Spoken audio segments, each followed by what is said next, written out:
What's up, chat? Happy Wednesday, December 15th.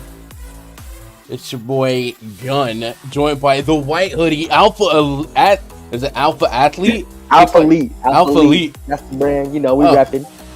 Okay, yes, Elite. Kind of like a play on. That's what they started. Shout out Christian Guzman. Guzman, he's the guy who started the brand on YouTube, their YouTube channel, and now blew up. And it's worth like $800 million. Just like 27-year-old kid. Just by putting the words Alpha Elite on a piece of cloth. He started as like a fitness guy, right? Mm-hmm. And then he started selling his own merch, and then he just rebranded to Alpha Elite, and now he has like lifestyle wear, gym wear. You know, just blew up. Good for him. Yep. Good for him. Oh my gosh, man! I don't know if you get sick often, but I am still down for the count, bro. And I'm at this like juncture where a couple times last night I was violently awakened from my deep sleep, just coughing up a lung, bro. And there was twice in my sleep I was like, man, I gotta cancel stream, bro. This is not what you want. So yeah, I've missed stream yesterday. Didn't miss. It was 3 games. Would have been completely irrelevant anyway because James Harden was a late addition to the COVID team. Man, that team is picking up all the all-stars.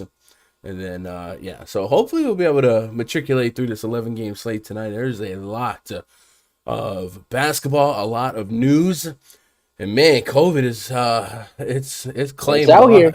Yeah, it is. It could be the post-Thanksgiving wave, could be the post-booster shot wave. I don't know what it is, but yeah, it seems like every slate, every sport that I watch right now is getting hit by it. But what are you gonna do, man? That's just that's the world we live in, man. Shout out to everyone in the live chat already. So many of you guys, 40 plus of you already chilling. What up, Encore? What up, Brian Anderson? Stealth, Dang Lazy Mofo, Taylor Steiger, Mia Moore, Crispy. What up, Crispy? The All-Star Creative Player slate. Yes, sir. Damn Ron's in chat. What up, Quan? What up, Jordan Burkhead? What up, Luke? Surprised COVID is in the thumbnail. Dude, I came close. I almost put it, but I kind of had this, I don't know, man. Sometimes, like Facebook and YouTube, there was a while where you couldn't monetize stuff that mentioned like COVID in the title. So I didn't want to play with the algorithm. And, you know, but it crossed my mind to put like a COVID, I don't know, atom cell or something on it. What are you going to do? What up, Fish fan? Time to fade the stream. Raj is here. Ooh, Pascal Siakam caused me to lose like 500 last night. F Canada. Siakam last night?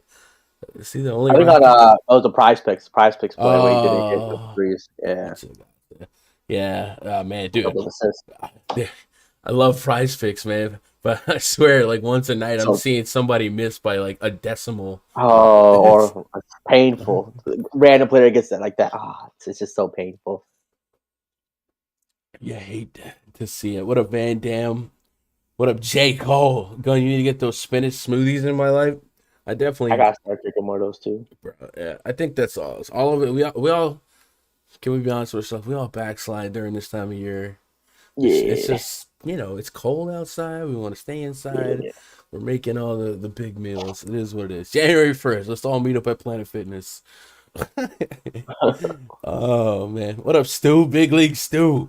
He made it happen. Dangerous in Colorado today. 108-mile-an-hour windstorm. Wow. Yeah, we had those naders the other day, too, man. Kentucky. Shout out to any of you guys out there in Kentucky. I know Dameron wasn't too far from the path. So, yeah, crazy times out there. And even here, I mentioned it the other day, one night it got down to 28 degrees, and right now it's 79 degrees. So I thought that could have been a factor in my recent illness. It's crazy out there, y'all. It's crazy out there. What up, Lorenza? What up, Fish friend? Yo, chat. You know what I have an extreme lack of on my timeline right now? Lack of Christmas trees, man. I put up my tree a couple weeks ago. I need to see some trees out there. I wanted to do a Christmas theme for the stream, but, you know, I almost died over the weekend. So maybe next Monday. What up? Next Monday we'll launch it. I got a couple options. We'll put some snow theme here. Throw on a little Santa Claus hat. It's out of Yeah, here somewhere. I don't have a Yeah, Santa hat, do I? I don't know. I got a little Santa hat here somewhere. Flip a stocking upside down. Anyway, Yeah. yeah, there's so much news tonight. We'll go game by game, talk about all the news specifically for each game. But as we do every day, 3 p.m. news from Underdog NBA. Shout out to J Fan. You guys should definitely be following Underdog NBA. Maybe you don't need to follow the Fantasy Labs NBA account anymore. Joel Embiid questionable. LeBron James probable. Anthony Davis probable. So this morning the Mavs were 2-point favorites and they've switched to Lakers like -1 on a hook. So I think the AD being probable helped out with that. Paul George is questionable. Chris Middleton questionable. Evan Mobley questionable. D. Russ questionable. Christian Wood unlikely to play. I saw he was unlikely to play the next 2 games. So it's kind of crazy. He's not just out, or I don't know what's the difference between unlikely and doubtful. And then of course we know several other scenarios tonight that involve guys that have already been ruled out with injuries and health and safety protocol. Guys like Giannis Antetokounmpo gonna be down. It's gonna get pretty thick. So I don't know how many teams are gonna be like the Nets last night. Maybe the Heat. Heat have a very low amount of available players tonight, but we're gonna try and throw a rope over it and go game by game here and isolate the news as we go. Brian Anderson says, I don't think Tucker does that good today. Plus, that price is way up. I'm telling you, get it done, bro. PJ Tucker could drop 50 for the next 10 slates in a row, and I don't know that I'll ever play him. It's just I can't, man. A couple times a year he's gonna do it. It makes sense though. Like it's like I can justify why he's doing well. No Adebayo, no Butler today, no Hero. He's a vet. Got to go out there and make things happen. But holy cow, he's been crushing it. But I can't do it. I can't do it. No. What can you do? All right, let's switch screens here. Let's go to the main screen. Chad, I do need to plug. Since there's only 2 weeks left in the 2021 fiscal years, is what we say. We need to plug the year pass for 2022. So we have a fancy little corny graphic with my face on it. Don't laugh, but here it comes. If you guys want to lock in to the full 12-month grind that 2022 offers, $649 gets you in there. That's everyday access to spreadsheets for NBA, for NFL. That's the rest of this NBA season, a big chunk of next NBA season, the rest of this NFL season, a big chunk of next NFL season, the entire baseball season. God willing, I'm pretty sure they're going to come to a resolution, but would like to see that happen sooner than later. On top of access to the spreadsheets, the projections, my player pool, all that good stuff. You get every day 24/7 access to the premium Discord, and I think one of the biggest differences between my product and a lot of the others is I'm part of the package, right? Every day before lock, main slate, in the voice chat, usually about 2 hours before the main slate. The only thing I usually ask for is most of Sunday off, but usually every other day you find me doing full coverage in the Discord. I'm in the Discord. I'm accessible, coaching, strategy discussion, optimizer, all that good stuff. So if you guys go check that out, $649 for the year pass, and then if you use optimizers, it's basically $500 because you get $150 credit towards Fantasy Cruncher. So I don't know. We try to make this deal as good as possible every year. The only thing I came close to do it, but I didn't do it, was I was going to throw in a free t-shirt, but my vendor is still kind of slow, so I didn't want people to not get their t-shirt till like February. So yeah, go check that out, Chad, if you want to be part of that. If you got any questions about that, DM me on Twitter. But let's start talking about today's slate. Let's open up the RunDFS.com NBA VIP spreadsheet, and let's go game by game here. Let's get caught up on everything that we can. Game number 1, Houston Rockets at the Cleveland Cavaliers. Project starting 5 for the Rockets: Armani Brooks, Garrison Matthews, Jayshawn Tate, Daniel Tice, Alperen Şengün, taking on Darius Garland, Isaac Okoro, Larry Markkinen, Evan Mobley, and Jared Allen. We got 216.5 total, 9.5 point spread favor the home team. Cavs should be a modest to up pace tempo. But the Rockets, there's going to be a couple teams on this slate. These teams that are missing a more than one starter. A lot of their year-long metrics we're gonna have to like take with a grain of salt, and the Rockets might be one of them. Think about what they're missing versus what they were, right? No Kevin Porter Jr., no Christian Wood. That's big in and of itself. And then no Eric Gordon. So a lot of these metrics that we're leaning on, their defensive rating, their offensive rating, we may just have to be more appreciative of the minutes potentially there and the production from those individual players, and maybe not overestimate or underestimate the matchup. But on the season, the Rockets as a team have not been a good defense, and they have been pretty prone to not only the turnover, allowing amongst the most steals per game in the league, but also amongst the most blocks per game in the league. And they didn't gain a whole lot of size lateraling Gordon to like Armani Brooks and whatnot. So this is a good spot for guys like the Cavs, a really good defense to build on those defensive peripherals. Jared Allen's 8,300 on DK, looking for the north side of 40 fantasy points. My early projections put him at about 46 Fanduel points, 42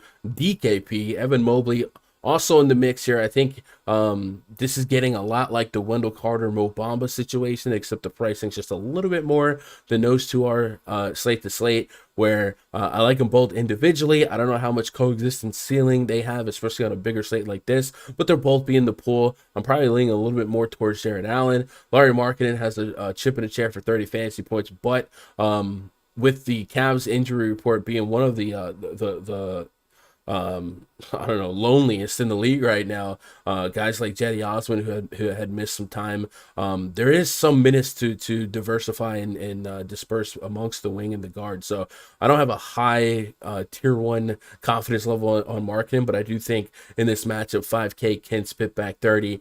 And Darius Garland, man, Rod, is Darius Garland a stud? It just keeps coming out here, dropping 40 fantasy points, and this matchup is going to be pretty solid, and like you said, we know we can capitalize on some of his defensive peripherals, but how often do we have to weigh the potential of a Cavs blowout pre-flop? 9.5 point favorites, but Garland has shown 50 plus fantasy point upside a couple of times in his last 10 games, at least 4 times. I think the floor to ceiling rate is not as close as you would want it, but the ceiling is still there, and if you can say 50 is a range of outcome at 8K or less, you probably consider it. Do you have any intentions on getting to Garland? And what do you do with the Rockets? I think the most alluring Rocket pre-flop is going to be Şengün. He's 4,500 on DK. In the likely absence of Christian Wood per minute, he's been a monster. But the rest of the Rockets kind of become a little bit volatile to predict, and I don't have a ton of confidence on anyone specifically. Armani Brooks, maybe I can goldfish memory. The other night he got hurt. He should get a ton of minutes without Eric Gordon. But what are you doing with this game? Garland, Şengün seem like the front end talking points, and Jared Allen as well. Any supplementary Rockets players going to make your tier 1, tier 2 levels of interest? Man, I mean, if I think this game is going to stay close, I'm probably having 4 Houston guys at tier 1. Brooks, give me Jayshawn Tate, who I think will lead this team in usage, since Şengün has been a points per minute monster. And good old KJ Martin against this big team in Cleveland. We saw last year when given the big minutes, he really gets it done at 3,600. I think he's an elite value play. Even if you want to get to a guy like Daniel Dice, who could see upwards of 30 minutes in this game also, it's a point per minute monster too. Just gets it done at 3,300. So 3 to 4 Houston guys in every lineup. If you think this game stays close, I like it. Cleveland has been playing well. They've been blowing out teams. Last game was a little closer. Before that, they just been blowing out teams, playing incredibly well. If Evan Mobley's out, I think Lauri Markkinen becomes a very interesting piece, especially in tournaments at 5-1. I think he can definitely break a slate at that price. You mentioned Garland at 7-9. It's a bit of a just kind of awkward price tag to get to. But I think all the value that'll be available today, I think it'll definitely be a kind of stars and scrubs kind of night. Drew Holiday's in that same price range with no Giannis, so I think Garland might get lost. But again, if I think this game stays close and I want to play 3 or 4 Houston guys, Garland could play 38 minutes here and again could drop a 50 bomb against this Houston team that should be poor. I wonder what these guys out with Wood out, with Eric Gordon out, does defense improve with guys like Brooks playing more minutes? No. Houston has the fourth worst offensive efficiency in basketball. Like I said, you take out their best offensive players, Christian Wood, Eric Gordon, and Kevin Porter, you can only expect them to be the same, if not worse. I can't expect them to get better. Maybe they're hungrier, but I can't expect them to get better. When you play the young guys together, they just play with a different But energy. it's not like Christian Wood and Kevin Porter are not young guys, so I'm not willing to call for any surprises. But if you think the Rockets could stun, if nothing else, we could put deep minutes on guys like Matthews, Tate, and Brooks. Looking at the live chat, Luke said, how many minutes are you giving to Şengün? I put 28 on him. I didn't want to go too deep, and I'm still, wonder if 28's a little on the excessive side. But Şengün has showed us extremely, extremely high upside per minute if you give him some run here. And if Christian Wood's going to miss a couple games, we're going to take what the slate gives us. It's not a matchup you feel great about, but look at it, 25 minutes, 23 minutes, Memphis and Atlanta spitting back 30 plus fantasy points. So I put him 28. My metrics spit back 37, 42. So I'm just going to play that, and I do believe he is power forward eligible on FanDuel. So I love really loading up on a value power forward on FanDuel. Almost every slate I'll have some value power forward as one of my highest owned players, and I think Şengün would be that guy, but even more so on FanDuel at almost $1,000 discrepancy.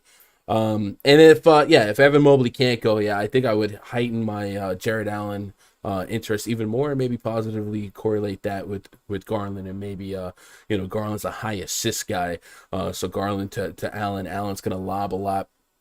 Rockets will give up some points in the paint, and Allen would only have an opportunity to play 35 plus minutes. If the game stayed within 15, 18, I definitely think this is a big upside spot for the Cavs. Looks like the world is starting to give the Cavs their credit. One of the most, how there's like most improved players. It's like the most improved team from what they were just even a season ago. What's the spread on this game? 9.5. 9.5. That seems about right. Yeah, yeah. Let me get caught up on chat before we move on to the next game. Mobley and Allen are not a fun matchup to go against. No, they're really tough defensively. William, Jared Allen has never been a good defender. You're crazy. Jared Allen gets blocked. Yes, but he's not a good defender. He's a great rim protector. You're crazy. It's too early to come on. He gets blocked. Don't die on this hill. We're one game in. Don't chase blocks. He's a rim protector. I mean, what do you want? Used to attack Jared Allen when he played on Brooklyn. He's the same guy in Cleveland. Stop it. He's not a good defender. He gets beat all the time. What do you mean? All the time. Stop. He chases blocks. But continue. I mean, that's fine, but let's see. Points in the paint allowed. How low do you think Cleveland is? Cleveland is league average, sure. I know they're in a pretty slow pace. Mm-hmm. Yeah, which contributes to that. I think a lot of individual defense gets overstated or understated. That's fair. It wasn't that many years ago where Otto Porter was statistically one of the league's worst individual defenders, like way back when, Washington, and then he kind of like turned up, and we saw the same thing with Advia and David. The team defense does a lot more to impact individual defense than you might think. So, what up, William Lewis? Stacking Rockets is riskier than. Oh my gosh. Allen is a rim protector and a rebound hog. That's all you need him to be. Let's move on to the next game. Magic hosting the Atlanta Hawks. Projected starting five for the Hawks. Trae Young, Kevin Huerter, Timothy Luwawu, Cabarro, TLC, if you're nasty. John Collins, Clint Capella taking on Cole Anthony, Gary Harris, Franz Wagner, Wendell Carter, and I don't know if I can do this. Mo Bamba. He's got hose calling.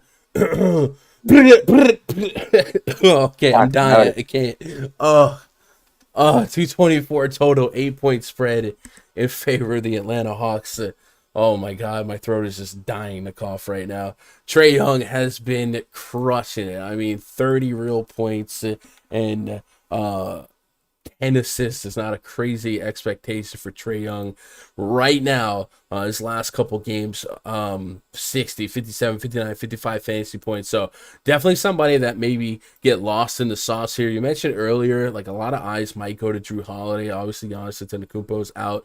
There's still a Q tag on Chris Middleton. And guys like Trae Young, he's just appropriately priced, but yeah, hey, raw points mean something on a slate like this with all the value. There's going to be a place for the 50s and 60 fantasy point getters, and Trae Young could be one of those guys. This is two defenses that are lackluster. It's a modest pace game, but Trae Young and Clint Capella are two guys I like gravitating towards. I think Capella, I might edge out to Jared Allen just a little bit because I might give the minute boost to Allen and a little bit of a matchup boost to Allen. But Trae Young's definitely in a league of his own right now, and he's getting it done in life.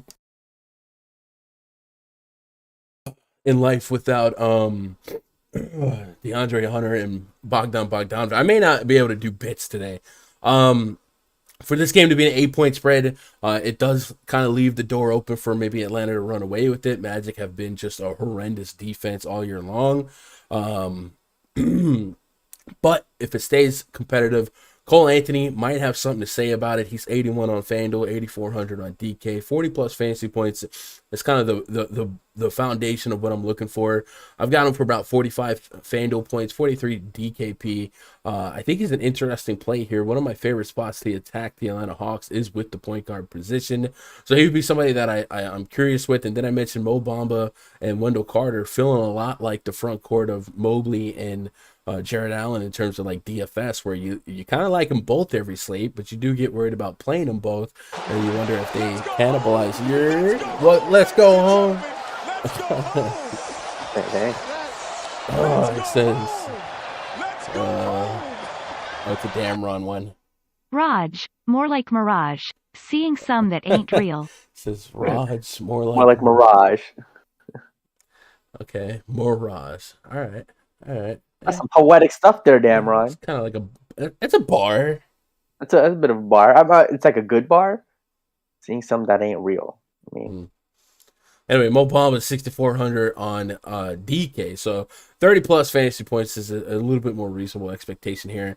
I guess the short question is, what do you think about the Magic here? I think the Hawks, we can pretty easily concentrate to like Trae Young, Collins, Capella. We don't really have to swim too far into the alternative guys here. Maybe Kevin Huerter here or there. But Cole Anthony and anyone else for the Magic, like, do you realistically see yourself getting to them? The main reason I want to be interested is because it's a 220 plus total, and 220 totals are not as common as they used to be. So I do want to make sure I'm doing due diligence when I do get to those game types. And then Franz Wagner feels kind of like Larry Markkinen, where he just gives you that shot at 30 fantasy points every game. And he's 6,300, so it's going to cost you a little bit more than Markkinen, but hey, I'll take 30 if he's going to give it to me as a maybe tier 3, tier 2 stocking stuff, or probably a high tier 3. 39 minutes against Lakers, 34 against the Clippers, 33. So 30 plus minutes, man. It's just 30 fantasy points. Maybe more of a single entry cash game play. But I think he's in the mix for me if I'm going to maybe piece this game to stay more competitive than maybe it should be. What are you thinking on this one?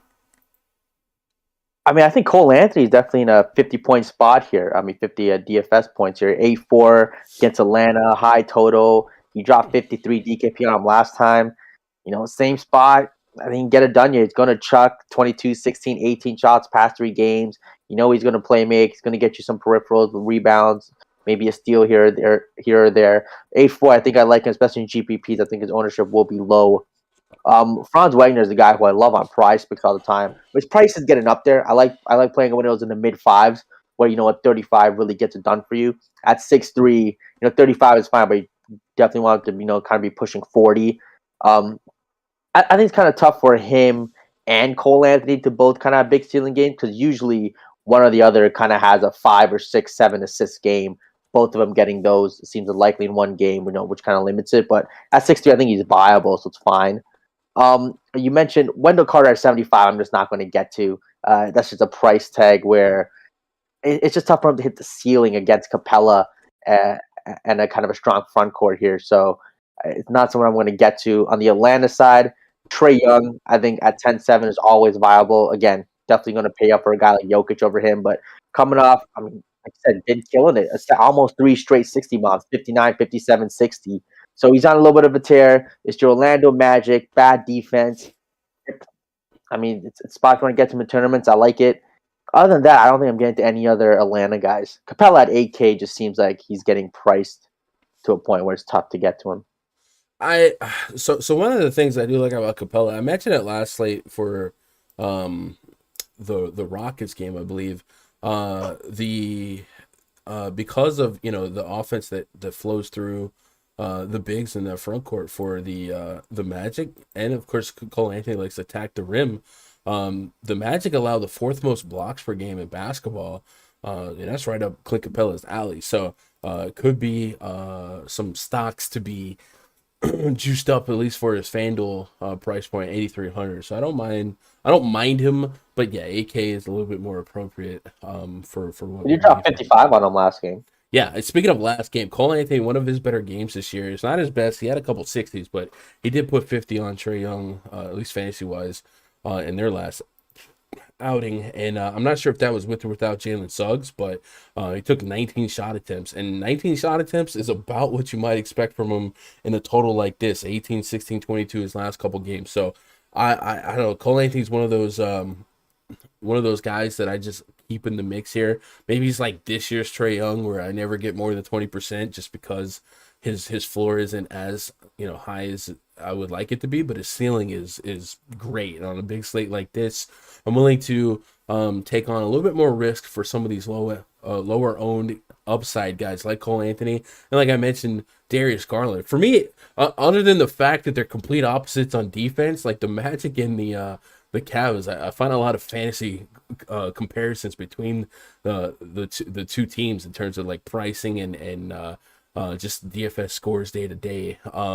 But yeah, Cole Anthony's in the mix for me, and then Wagner's probably the 2, and then I gotta meditate on the front court here. Chat, what are you guys thinking on this one before we move on to the next one? I'm trying to get caught up here. What up, Damien? What up, EB? Dude, Main? Did I miss anybody, man? Shout out to some of you stragglers.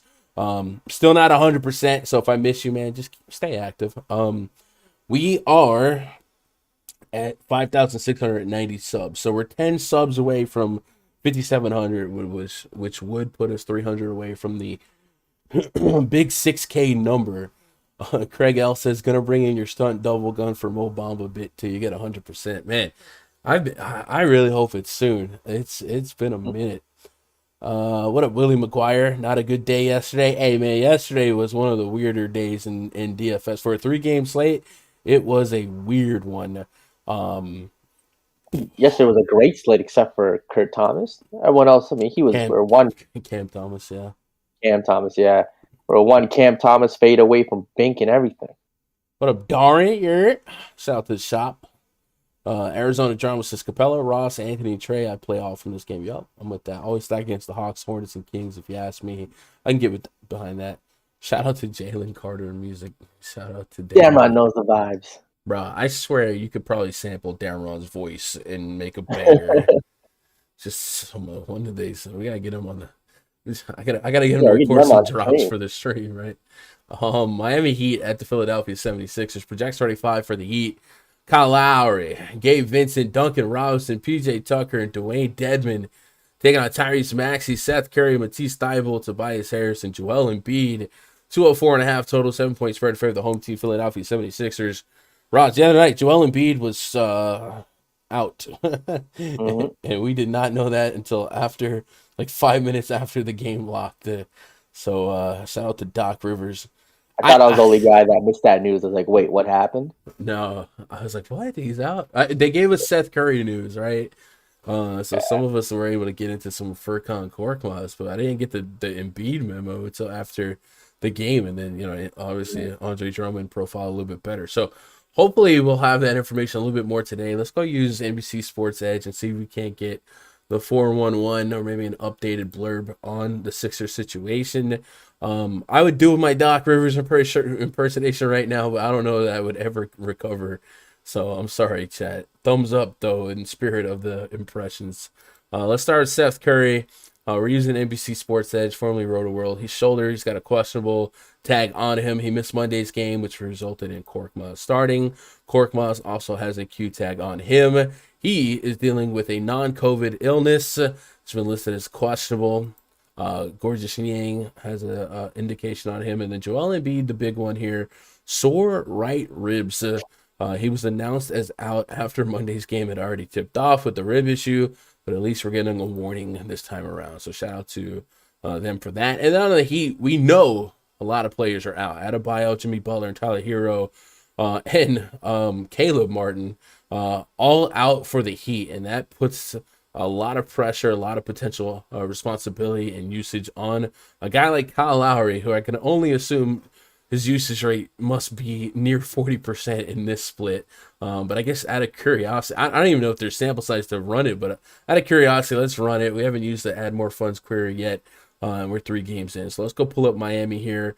And let's put Kyle Lowry on. And let's take off just the big boys. So Lowry on, take off Adebayo. And then Roger, this is going to bleed us into the great debate. Chat, you guys chime in as well. You know what I'm getting to, Raj, right? Kyle Lowry's in play. He's in play. But is anyone else from the Heat in play? I don't know. There's a guy who's played like an all-star the past couple of games. PJ Tucker getting buckets on everyone. I was watching that game live. I mean, he was in teardrops from the mid-range. He had 5 3-pointers. That's a little aggressive. He's going to rebound, get some blocks, get some steals.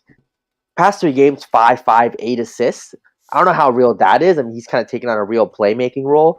With no Tyler Hero, that might increase. I mean, what's the spread on this game?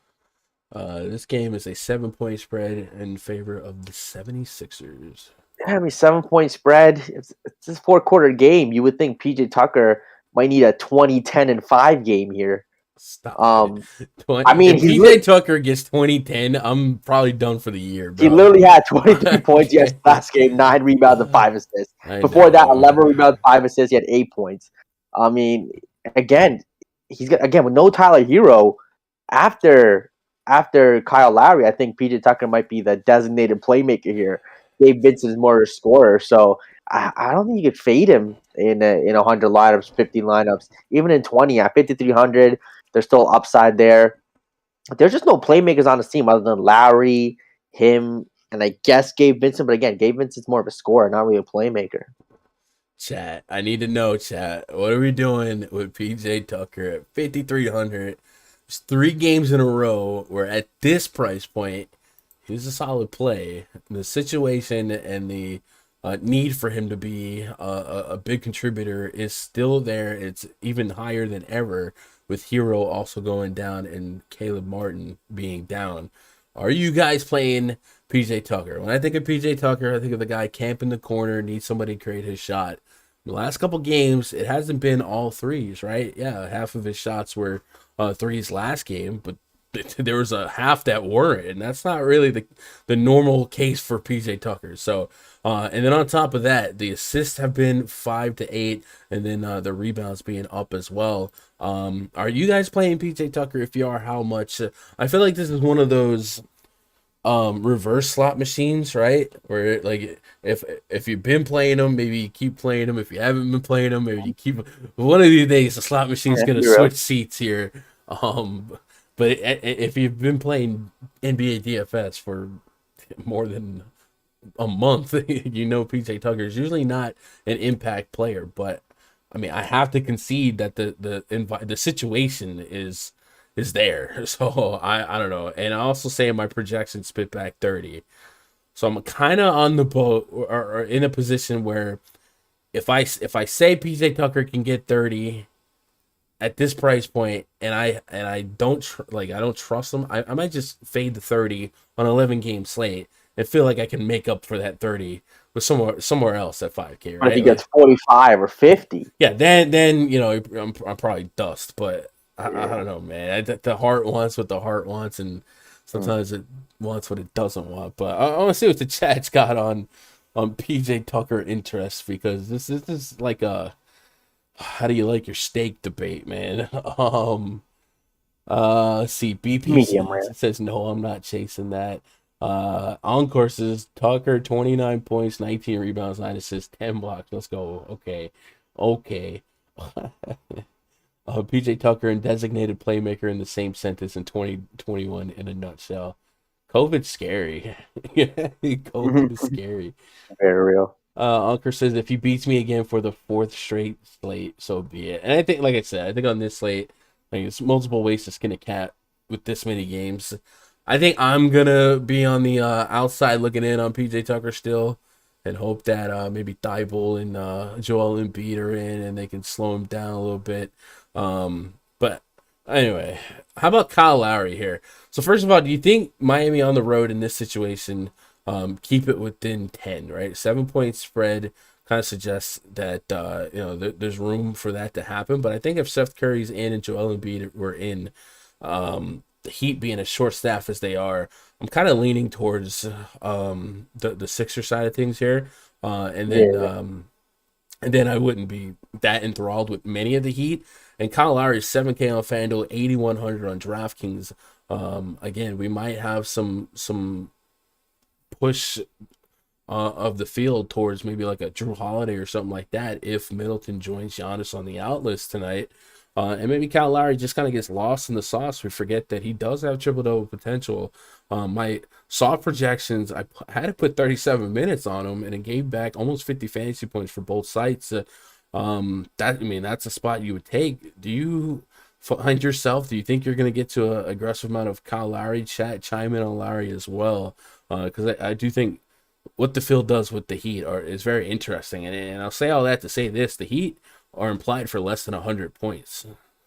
See, I think, yeah, I mean, if Embiid plays and Seth Curry plays, I think the Heat probably just can't keep it competitive, get blown out a little bit, and Sixers just pound them. I think Houston has a closer chance of being a game than with these Miami guys.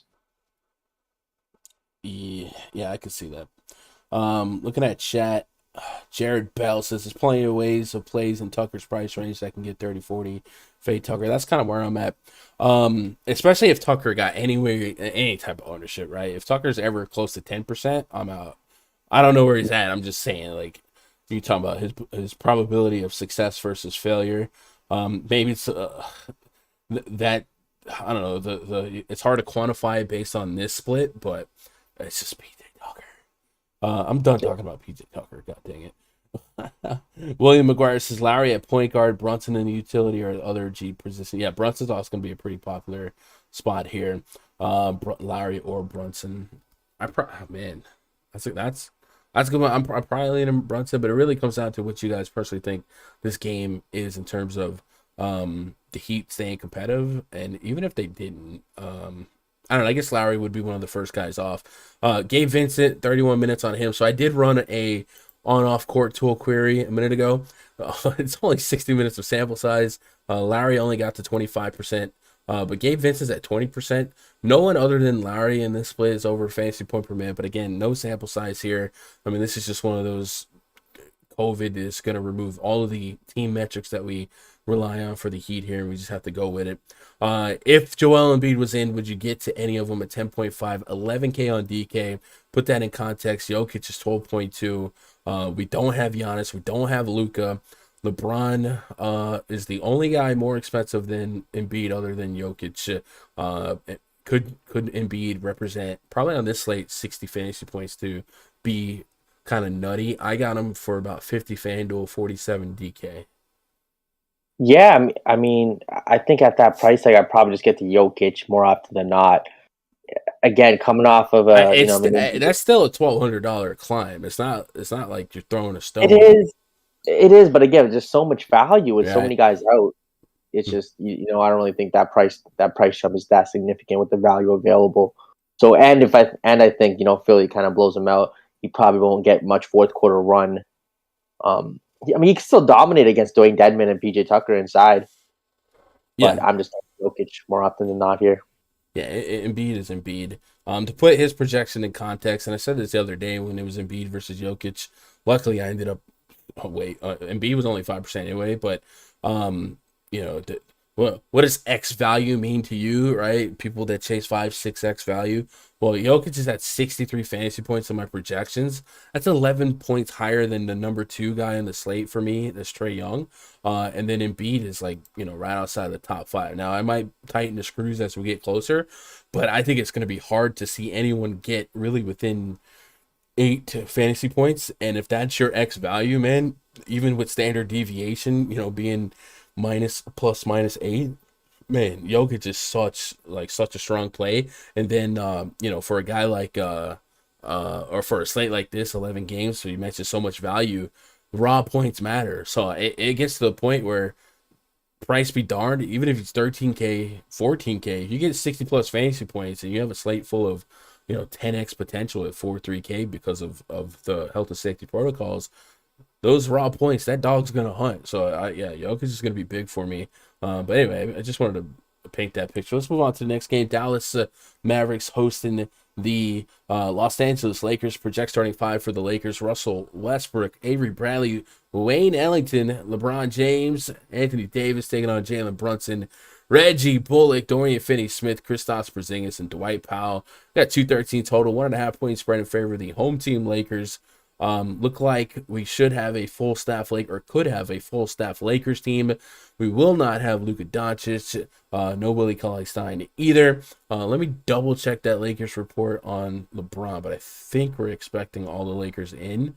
And with that adjustment versus what was the injury report this morning, the Lakers went from +2 to -1.5.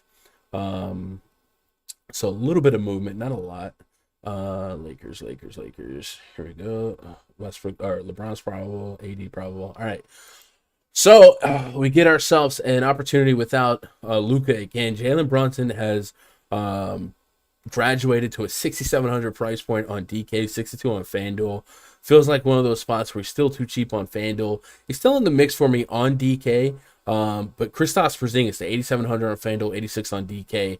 He's a good talking point because I was all over him. I was surprisingly, we did that. I did that show the other day where Porzingis and Brunson were like tier 1s for me, and I knew I would have to be at 80% Brunson to feel like I was getting to some leverage. I was also prepared to be at 80% Porzingis, but when the late run of ownership projections came out, Porzingis was only catching like 20% ownership.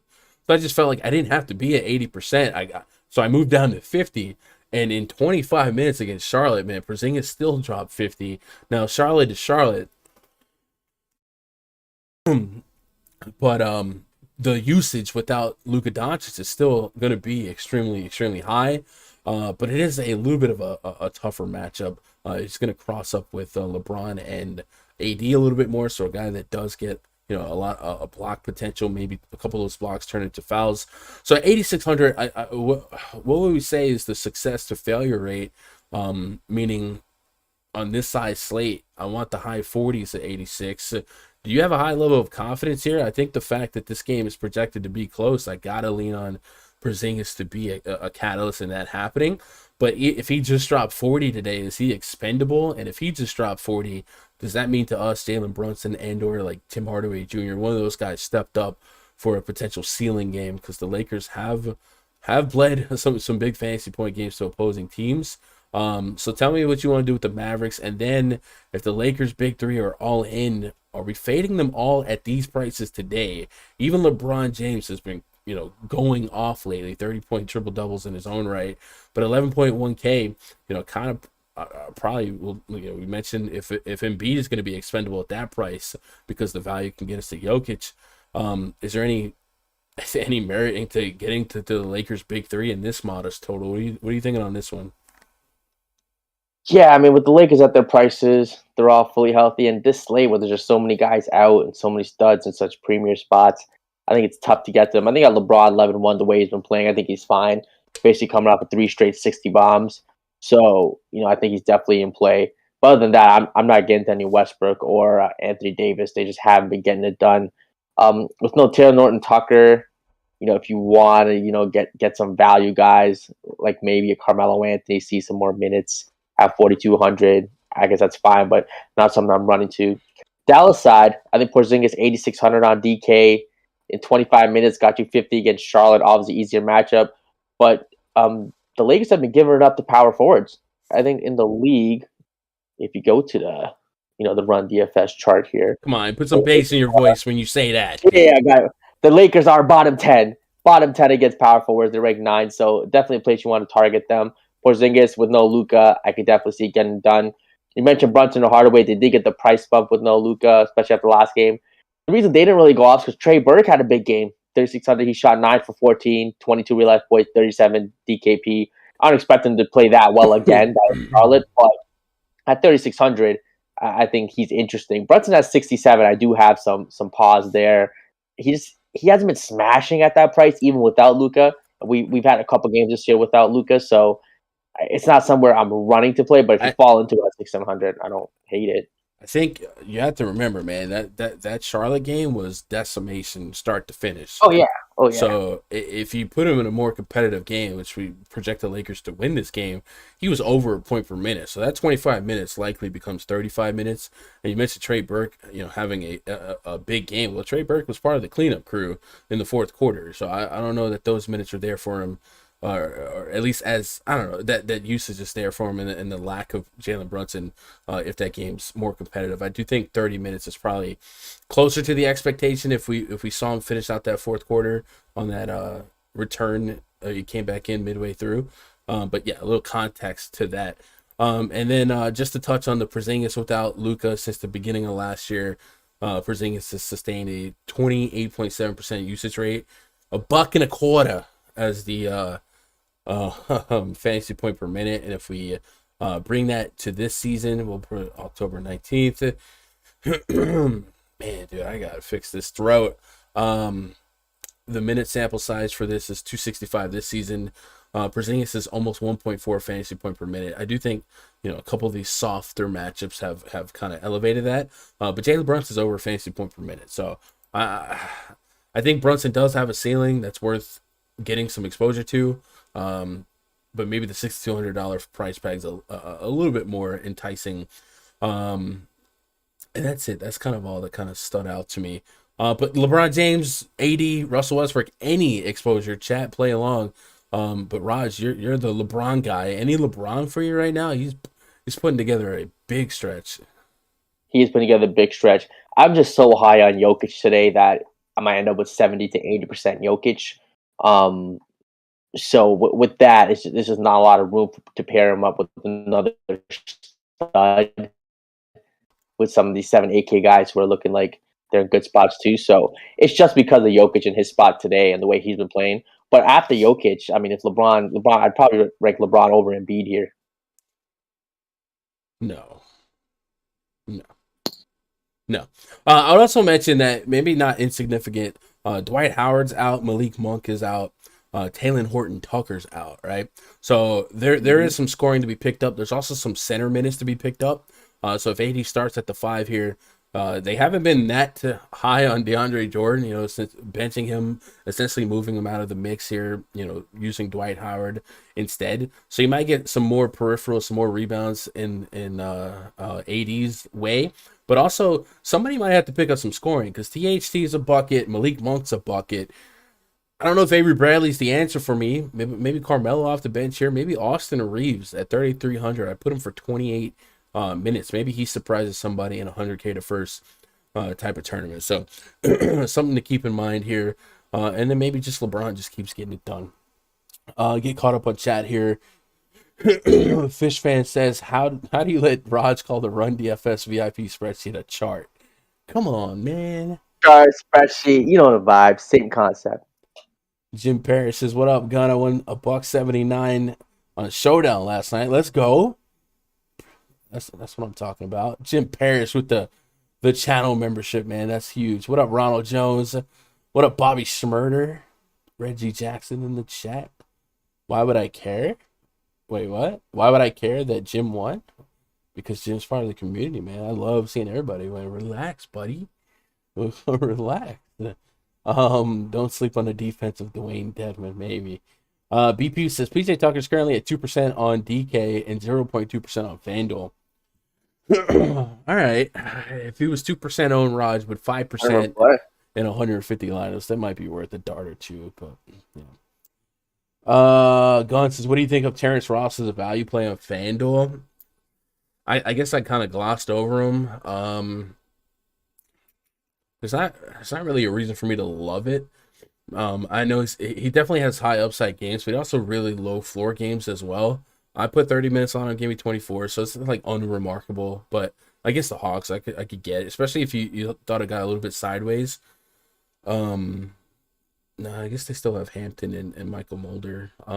Yeah, he's there, he exists, but I would probably want something a little bit stronger unless you are just looking to diversify 100, 150, you know? Any love for Alex Len? I haven't got to that game yet, but I don't know. These bigger slates, I try to have as little of those high volatility guys as possible. And not just like from a production standpoint, but from a minute standpoint, right? Alex Len, Tristan Thompson, Marvin Bagley, those guys, you just never know. At least if I'm going to go after some high volatility guys, it's going to be like Cole Anthony, Darius Garland, guys like that, where I know the minutes will be there. I know the usage will be there, and the matchup as well. But I don't think I need to get to Len, especially like we have Alperen Şengün, who I think is just going to be one of the guys that I gravitate to a lot. I hate people that are not humble. He talks about how he never loses. Nah, man. Celebrate your dubs, man. Celebrate your dubs. I don't mind it. Pacers at the Bucks. Next game on. Yeah, we definitely. Jim's a long time, especially if you're a channel member. Like if you're just here, like Jim's a good guy. I like Jim. Malcolm Brogdon, Chris Duarte, Karis LeVert, Domantas Sabonis, and Miles Turner taking on Drew Holiday, Grayson Allen, Pat Connaughton, Chris Middleton, Bobby Portis. Laundry list of injuries and outs for the Bucks.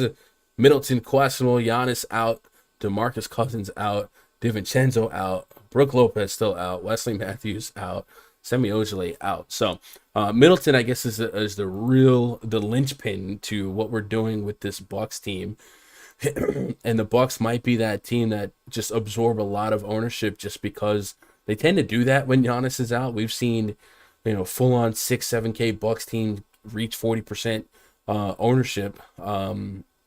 But I think it would be even more so if Middleton were to be out today. Middleton has a questionable tag on him with a left knee hyperextension. Says Middleton and the Bucks dodged a bullet when the knee injury he suffered during Monday's loss to the Celtics was determined to simply be a hyperextension. If he's able to play Wednesday, he won't lack for shot attempts. All right, so I'm definitely not going to speculate on that, but I would say hyperextensions ain't no punk. So I would not be stunned if he did not play here. So I guess let's play with a couple of these on-off court queries. But I think this is going to lead me into a Drew Holiday discussion, because Drew Holiday, it could probably make a case for him regardless, right? With or without Giannis. I'm going to...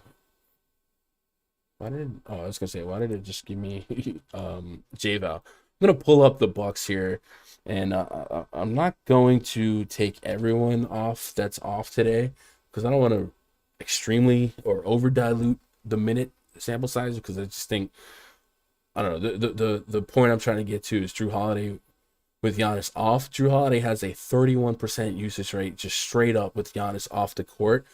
For 1.2 fantasy point per minute, it's 258 minutes of sample size. So without Chris Middleton, or with Chris Middleton, Drew Holiday has a great case to be a great play regardless. And then if you took Middleton off, it becomes that much better. And I guess I can double down on that. So let's add Middleton to the off on this query. Let's see, he was at 30.8, 1.2. Drew Holiday then goes to 34.7, 1.4. Raj, as you wake up today expecting to tier 1 Drew Holiday at 8K on FanDuel, 7,500 on DK, and then lead me into stacking the Bucks here, 217 total. They're only 2-point dogs. You're not, these aren't the 5K can't miss spots, but there is still upside to be had. Bobby Portis without Giannis, without DeMarcus Cousins, should see 30 plus center minutes.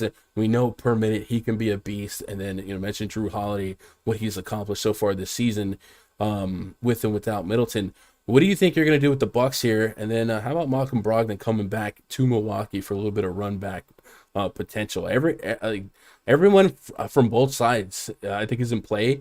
Maybe Sabonis is the biggest question mark at that price point. But what stands out to you? I think if Middleton sits the obvious plays of Holiday and Bobby Portis, I'd probably lock him in. I think those two guys keep this game competitive with this Indiana team. So give me those two. And I think Grayson Allen becomes kind of an elite value guy at 4K. Should play the role of kind of a third scorer, a bit of a playmaker here too.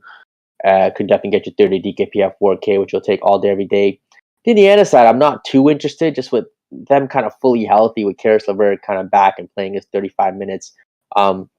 I think with Karis LeVert there, it's harder for Brogdon to hit his ceiling. Obviously, last game, 46 you'll take at 7-7. It's fine to get there. You mentioned the revenge narrative. It's interesting. But at 7-7, I mean, we talked about Garland. We talked about Cole Anthony. I think I would probably take both those guys over Brogdon in the spot today. Sabonis at 9.5. Again, that price tag, he's been great. 59, 46, 50, 50. Against Bobby Porter's defense, I could see another 50 bomb here. So I'll definitely have him in the pool. But as a tier 1, it'd probably be a no for me. Drew Holiday tier 1? Yeah. I Drew Holiday definitely tier 1 here. It's going to be his show. If Middleton plays at maybe high tier 2, borderline tier 1 without Middleton, I think it's a definite tier 1. And what about Middleton, man? We talked about, earlier you mentioned Jalen Brunson maybe not been the model of consistency without Luka. When's the last time it feels like Middleton broke a slate without Giannis? That's because he's been priced at like 7-8K. So even when he gets you 40, it's kind of like whatever. And when he was like 6'5", yeah, that 44 is great. But at 7,500 or 72, it's fine. It's good, but it's not winning you anything. So if he plays, I think you have to have him in the pool. But I don't think you have to tier 1 him. Yeah, looks like last time he eclipsed 50, it was 41 minutes against Atlanta in July. It's been a while. The playoffs, right? It's just gonna do a little bit more. Yeah, I don't know. Chat, are you tier 1ing Drew Holiday? Let me know. Jim says Middleton, Holiday, Grayson Allen. So yeah, I think all the supplementary plays for the Milwaukee might I don't want to say go overlooked, but Grayson Allen 4K on both sides here. Remember, DiVincenzo's been out all year, but if Connaughton has to draw up into the starting lineup, it's a little less backup here for the guard minutes, and I got him to 34. I don't usually get to 34. So if he at 4K, if he got to that 28 fantasy point projection that I got him at, that would be a solid play. I'd take that. So maybe someone to put in the mix. And then George Hill's bare bones min price on DK 3K. I don't think I get there, but Indiana George Hill, he might step up. Watch Justin Holiday status. Holiday missed that last game. If he can't go, that might boost the minute projection for Chris Duarte. Duarte really let me down against the Warriors the other night. Not that I was expecting the world, but I was expecting more than single digits with that news. And then Karis LeVert is 6K on both sides. He has been absolutely looking more like old LeVert, more so lately than ever. And then maybe Miles Turner. He's one of those guys where if you think about this matchup, this pace, at the end of the night, if Turner had one of those 40-point fantasy point games, are we really surprised? I don't think I am, right? I can get to this matchup for him a little bit more, and especially Turner, one of those things, one of the shot volume for Miles Turner, or the shot attempt styles that get slept on, is he'll chuck some threes. And we like 3-point shooters against the Bucks, some 6 threes against Golden State, 7-7. So yeah, he'll put some shots up here, and then if he gets to those blocks, with a little less size in that Bucks lineup, especially if Middleton joined Giannis, this becomes a lineup that maybe could serve up a couple more blocks, and he's a guy that averages almost 3 blocks per game. So that Fanduel price point might be something to keep an eye on. Obviously, in the center-only spot, we're looking for as much Jokic as possible, but I do think that price point has a little bit of room for upside here. I don't know what's going on in chat. I don't know. I don't know. What up? Man, I don't, I don't know what happened in chat. I think I know what happened, but I mean, Bob, you're right. Just chill out, man. If you guys are new to this channel, we laid back Cadillac Jacks, man. We just like to see success from everybody. I don't care if you're winning $100, $1,000. We literally got a dude in the community that's won the Million Maker twice, right? ABP, shout to ABP. So like everything, I just love seeing y'all win. So like I don't care if you guys turn $1 into 20, man. Let me know. I'm proud of you. I'm happy for you, especially if you're a channel member, man. If you see that panda next to somebody's name in chat, man, that means they're here supporting the stream. So just vibe out, relax, chill. We good. Pelicans at the Thunder. Next game on the docket. Project starting 5 for the Pelicans. Friend of the channel, Devontae Graham, Brandon Ingram, Josh Hart, Herbert Jones, and Jonas Valanciunas taking on Shea Gilgeous-Alexander, Josh Giddey, former Pelican, Kenrich Williams, Darius Baisley, and Jeremiah Robinson Earl. Lou Dort out for the Thunder. We got 211.5 total. 4.5 point spread in favor of the visiting New Orleans Pelicans. Pelicans are one of those teams that throughout the season tend to get spanked a little bit. And if we go look at that team metrics chart in the RunDFS.com NBA VIP spreadsheet, we sort it from biggest net ratings. I guess we should go worst instead of best. The Thunder have a -10 net rating on the season. And the Pelicans -6.5. So these are two teams that don't necessarily play a lot of competitive basketball. And it's because they're always getting smacked. So what that tends to do is it creates somewhat modest pricing for their high usage players. And in a case like today, we might be able to pull out a little bit of upside on these price points. Now, Ingram did reach almost a 9K on Fanduel. He is 92 on DK, so maybe he's the exception here. But J-Val at 7,600 on Fanduel is in one of the better matchups in all of basketball, depending on your thoughts and feelings on defense versus position. The Thunder give up the most fantasy points per game on the season to opposing centers, and they are up there for power forwards as well. So good spot for J-Val to maybe capitalize on his suppressed price point on Fanduel. And then Josh Hart's a guy that could always stuff the stat sheet. And defensively, the Thunder have not been a great defense to begin with, but hands down, their best defender is Lou Dort, and he is out. So should be a soft matchup for everyone individually. You probably have to govern exposure to each player. But even Devontae Graham, who I haven't been playing a lot for fantasy this year, even he gets into the mix for me today at his price point on both sides. 54 on DK, 49 on FanDuel.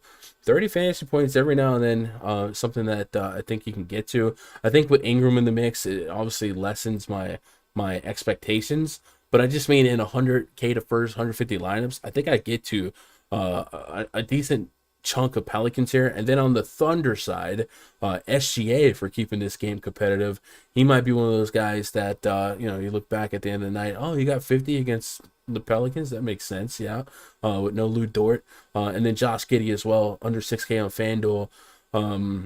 Looking for the north side, 30 fantasy points. That's what the projection has for me on FanDuel and DK, almost 40 FanDuel points. And then if you fill out those Lou Dort minutes, Lou Dort this season has represented double-digit shot attempts and 30-plus minutes per game. So if you disperse those minutes to other players, Kenrich Williams, not a guy that I love playing, not a high-volume guy, but 3,500, maybe he fills a role here, and maybe somebody kind of sneaks in there and surprises you. Trey Mann is the guy that I got to watch, 3,200. There's a couple of other guys from the Thunder that this morning, I was listening to Josh for a little bit, and he mentioned there was some of the Thunder players were still assigned to the G League, so I don't know if they got called up. But if they hadn't, Trey Mann is, I think, the guy that stands out to me at 3,200, just for like big long shot, 100K to first play. So what do you do with this game? Do you have a feeling in your bad knee with the storm coming in on J-Val 7,600? Like, if I know you play more DK, but that's a $1,100 discrepancy between the sites, and J-Val's game is probably a little bit more suited for FanDuel, just for blocks and steals upside. I guess he can shoot threes, but do you think if J-Val was 7,600 on DK, you would feel heavily enthralled? Yeah, I mean, I think at that price point, he's definitely very interesting. At that 71, you said 7,100 on FanDuel. Mm-hmm. 71, he might be a tier one. I mean, against his Pelicans team, there's no one there to stop him. He dropped 50 DKP last time on him.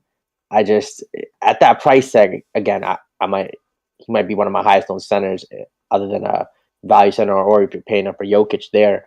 On DK 700, I think he's fine, but again, it's not a core play, maybe a tier three. I think Brandon Ingram is a guy who can definitely get it done here, especially with no Lou Dort, who might have got the So assignment for him. 9K, man, 9K for Ingram. Yeah, strong.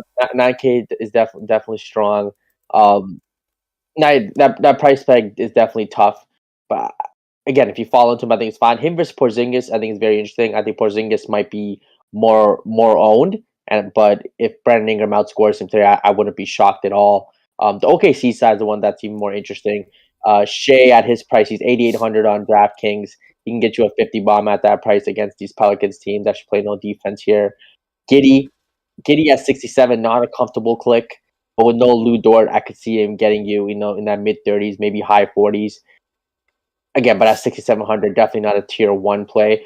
So these guys are good spots in this game. Just the pricing just makes it very difficult to maybe get to some of these pieces who are in good spots. I probably wouldn't play Shea and Giddy together at their price, or even like Jonas and Ingram together. I think they all kind of limit the other's upside at the prices they're listed at on DK. Yeah, I'm in line with that. I wish that the Thunder, like, even, I don't know, man. I don't feel like anyone on the Thunder other than Giddy is spitting back a projection worth me like getting to. Maybe Baisley's a little on the underrated side, but I don't know. I want to like this game more, but logic is pushing back on a lot. I think J-Val on FanDuel, a 211 total. I don't know. I will say on PrizePicks, Shea and Ingram both have their fantasy scores at 40. I would hit the over on both of them. If you just want to do a private play. I'm only I got almost the same projection on both of them at 44. So for a 4-point margin, I like a little bit more than that, but we'll I guess it's a good chance to talk about some PrizePicks. Chat, where are we on likes here? Let's vibe out for a second, chat. Woosah, 170 plus viewers, man. You guys are the best. If you guys could show a little bit of love, we got 47 likes. We got 130 more viewers and likes, man. If you guys would do me a solid, hit that thumbs up. It is completely free to do that. And if you want to sub, would appreciate that too. We started the stream about 10 away from 5,700, or 9 away now. So maybe we get to 5,700. Maybe a couple of you guys are out there lurking, aren't subbed. Would appreciate that. Let's talk about PrizePicks. You mentioned PrizePicks. They are one of the reasons why I'm able to do free streams all the time, because they support me every time one of you guys signs up for their site using my promo code. And it's just kind of a situation where everybody wins, right? Because if you sign up for PrizePicks using code GUNDACKER, they're going to match your first deposit up to $100. And if you haven't tried PrizePicks, I say it every time we get a big slate like this. These are the slates where PrizePicks is really fun to have in your back pocket, because there's always the potential for news 20 minutes before lock to ruin your full day's research in terms of the way salary cap fantasy works. That doesn't really happen on PrizePicks. PrizePicks, you basically just bet against the projection over under, and the matchup is the matchup, and the matchup doesn't change. So while players would become better or worse plays depending on some news just inherently, you don't necessarily have to throw out a ton of your research because of, whoa, let's go home. Let's go, fish. Man, the double dono. Let's go, Squeak. Shout to Gun and Raj. You know I have to stay on brand with Raj, but much love. Hit the thumbs up. Let's go, fish. Let's go, Squeak. Yo, that's a thumbs up. Just thumbs up. Yo, shout out Squeak Diesel. Hey, too. there you go. Hit the thumbs up, chat. Let's get to 100 likes. Let's go home. Hey, and the follow. Oh, there was a whole lot of alerts going on right there. Anyway, PrizePicks, man, it's a great way to simplify your DFS approach. You're already doing the research, especially you Fanduel players. I think the transition to PrizePicks is so much easier than you guys might think it is, because they allow you to isolate prop bets for real points, rebounds, assists, and my favorite, the fantasy score. And if you guys are subscribed to RunDFS.com, I have a player props tab in the spreadsheet that has my projections for all of these props that you can hit the projection for on PrizePicks. But the PrizePicks fantasy points projection is also there, and that's what I like to compare. I like to compare my fantasy point projections to theirs, and I like to find some of the biggest margins of difference, right? So let's talk about a couple guys. So we got Trae Young here at 56. Right now I got Trae Young as potentially the second best fantasy play on the slate. They got him at 47, so I don't feel like I'm getting a big gap there. Jared Allen's at 40 or 39 against Houston. With his blocks being what they are, I wonder if I get maybe a 5 to 7 point difference on Jared Allen. So let me scroll down to the 40s. I got Jared Allen at 46, so that's about a 7 point difference. So I would probably like Jared Allen early on from where I'm standing. If Darius Garland at 36, I might be digging that over. Depends on what we think that spread might be. But right now, I would pencil down Jared Allen if I had to handcuff it to a second PrizePick fantasy play. Scrolling through, anything standing out. Drew Holiday's at 40. That's probably appropriate. DeJounte Murray, man, that's my boy. 44.5. I'm gonna like him a lot today. I guess Charlotte Hornets, man, the gift that keeps on giving. So I guess maybe I would take Murray over 44.5 and Jared Allen over 39. So those are two that stand out to me.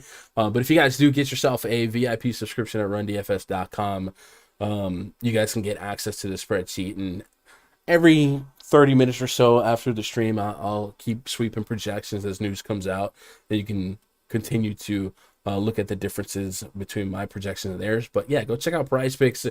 Great way to simplify these massive slates. 11 games, there's a lot. It's overwhelming. So control what you can control, and you can control your thoughts on 1 to 5 plays in a card that they let you go after, and they have been really growing rapidly. It's becoming one of the I think the public's most favorite form of DFS. So Raj, you recently jumped on, and even you found some success on night one, right?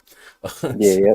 So shout out to you. Anyway, let's talk about the rest of the slate here. I mentioned the Spurs hosting the Charlotte Hornets. Hornets are starting to look a little bit more normal after that big COVID stuff. Oh, let's go home, man. Y'all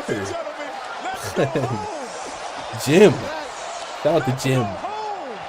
Was it a generous mood? It's the holiday season. It is, man. I appreciate that. What's that? A hippo? A GG hippo? What is he doing? Do you see that? On my screen, it's like it's a hippo clapping, I think.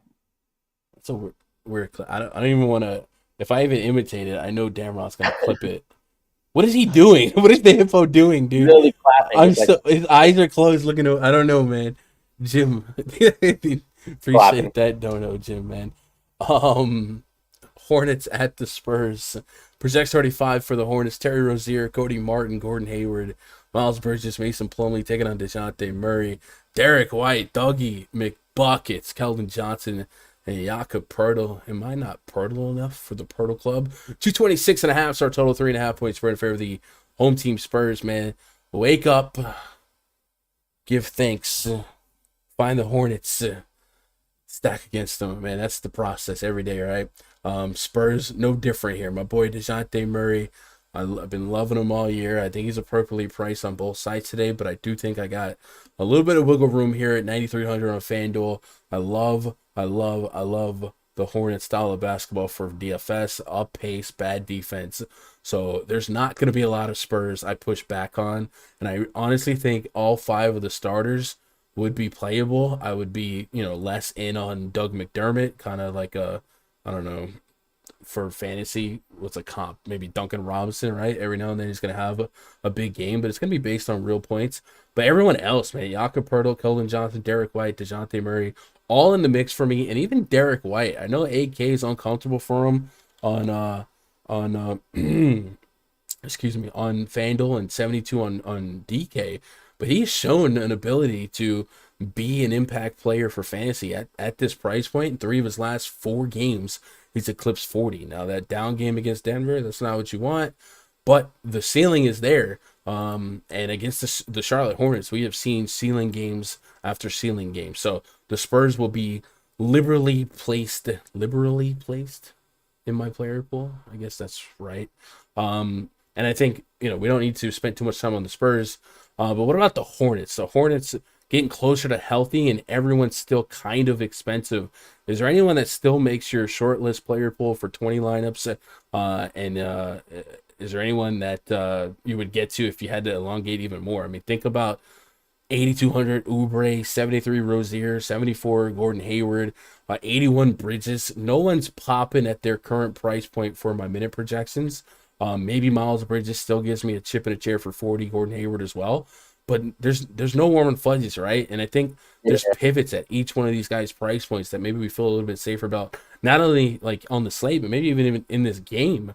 You doing anything with the Hornets here, chat? You either? I think PJ Washington at 6K, definitely some upside there. If he sees 30 plus minutes, can definitely drop you a 40 bomb. Obviously not the best matchup against Poeltl and San Antonio, but at that price, I'll still take a shot. San Antonio side is the one that's real interesting. I think you have to have DeJounte Murray 10K plus. I think he's a very interesting tournament play. Could give you 60 plus here. Seems like a triple double spot against Charlotte, running up down the court. He's just up the stat sheet. Jakob Poeltl 7K coming off of a 50 bomb himself. This is a spot against Charlotte. A DVP matchup you want to target. This could be 20, 10, a few blocks. Could be 40 plus at 7K. I think Poeltl is definitely my favorite San Antonio guy at his price tag. And then even a guy like Derek White, he's had a couple coming off at 57 bomb. 3 out of the past 4, he's at 44, 43 plus. So at 7-2, I think there's some upside here in the Charlotte matchup. Said it all year, just play guys against Charlotte, and I wouldn't stop here with Lonnie Walker out. I think that, just kind of opens up Derek White even a little more. Yeah. My second monitor is glitching. Kind of all right. I don't chat any text out there. So the other day, last Thursday, I broke my second monitor. I had a dual monitor set up, and I sometimes I promote wrestling shows in my alter ego's life. And last summer I did a wrestling show, and when I had to bring my setup there to run production, and when I brought it back, I broke my second monitor. So instead of getting a new monitor, I just used a spare TV I had with the HDMI. Well, I accidentally broke that the other day. It fell off the desk. So I bought a new TV, but I didn't realize that nothing I have now has a VGA connection. So I bought a VGA to HDMI converter, but it's not working. I can't figure it out. So what does work is I can cast my screen to the second monitor, and there's a little bit input delay, but I did this yesterday and it randomly froze, and it just like randomly froze again. So I'm not sure what to do. I guess I could turn it off and then reconnect, but you guys might start seeing a bunch of weird stuff. All right. So give me just 1 second, chat. Let me put the year pass graphic on.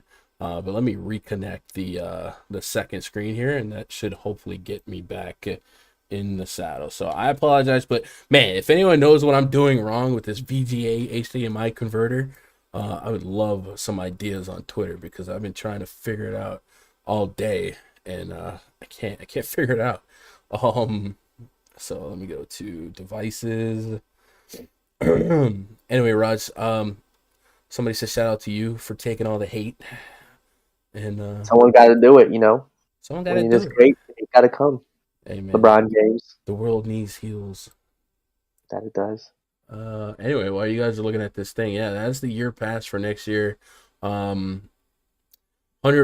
credit towards Fantasy Cruncher built in, so you can, if you are using Fantasy Cruncher, it kind of takes away from the $6.49 price tag. And then, of course, that comes with daily 24/7 access to the RunDFS.com VIP spreadsheets, my daily player pools, all that good stuff. So I think I got it up now. Let me get you back up on the second screen.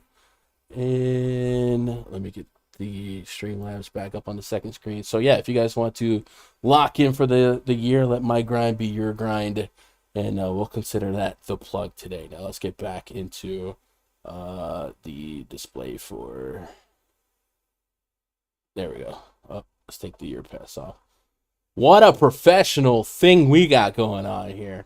And let's get caught up on chat. My boy Shark Killer G says, Gun, come help me clean these catfish and giant snapping turtle. Bro, you killing giant snapping turtles, bro? Let him make it. Let him make it. But catfish, yeah, I don't know. I haven't had some good catfish down here in a while. Last time I did have some, it was like fried catfish from some place here in Waco. You're in Waco? Shout out to you. Some other good options on the slate other than Jokic. There's a lot. I mean, I think DeJounte Murray is gonna be one of my favorites. Gun, stop talking like Triple H. I get that a lot. It's because I say I think right now it's even worse because I'm sick.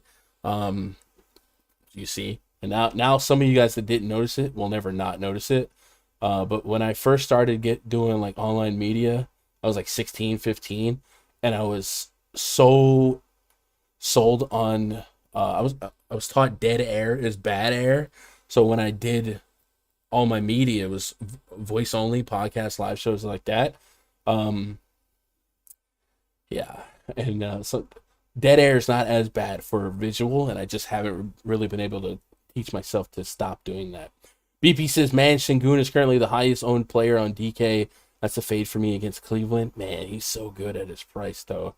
I don't know. Sometimes production per minute for a decent minute allotment is good, but I get it. That's, you want to create some leverage plays to be different, right? You can't always go with the flow. So I don't mind the reasoning for that, but Şengün is pretty good. Arizona says, I had it down to Joval, Portal, and Capella. I know Jokic's crazy upside, but man, that 11.5 ain't trying to play scrubs on Fanduel. Should be a lot of scrubs on this slate. Anything else that I'm missing here?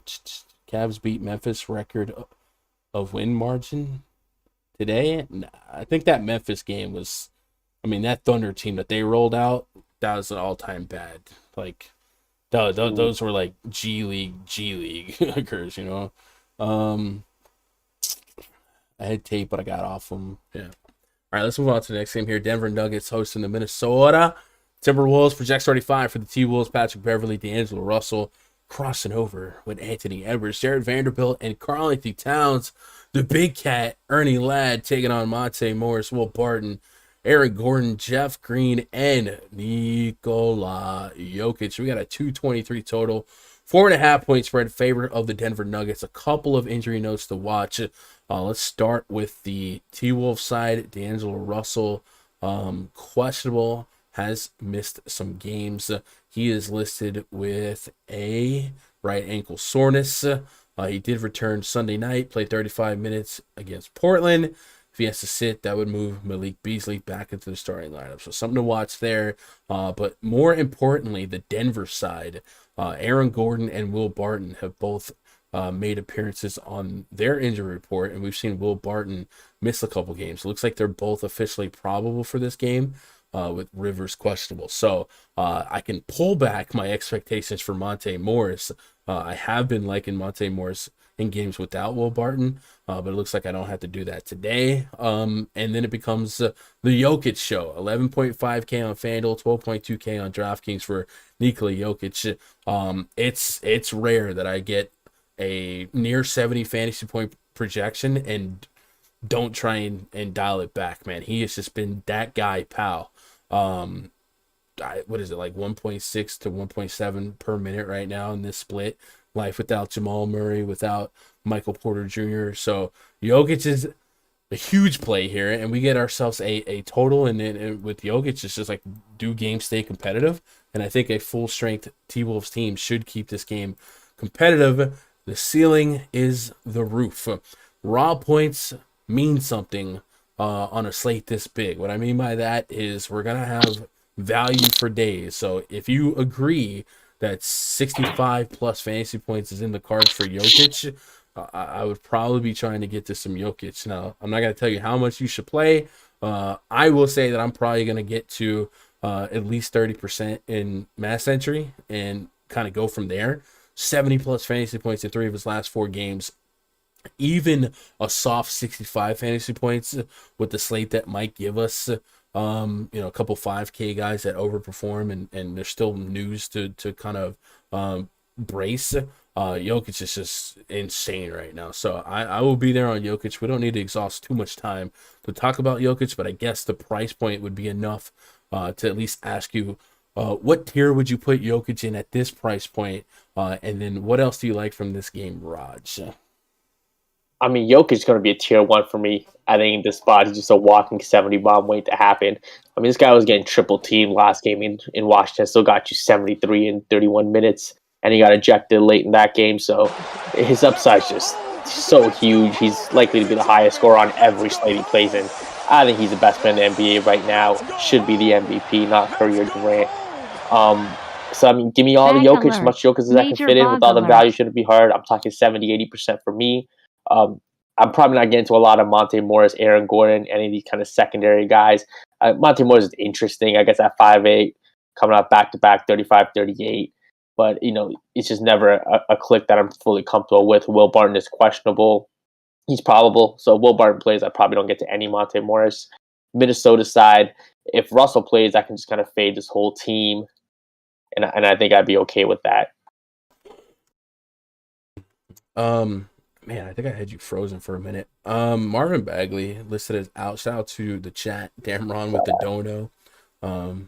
Listed as out for protocols, man. It's gonna keep coming. I feel like we might even get some more through,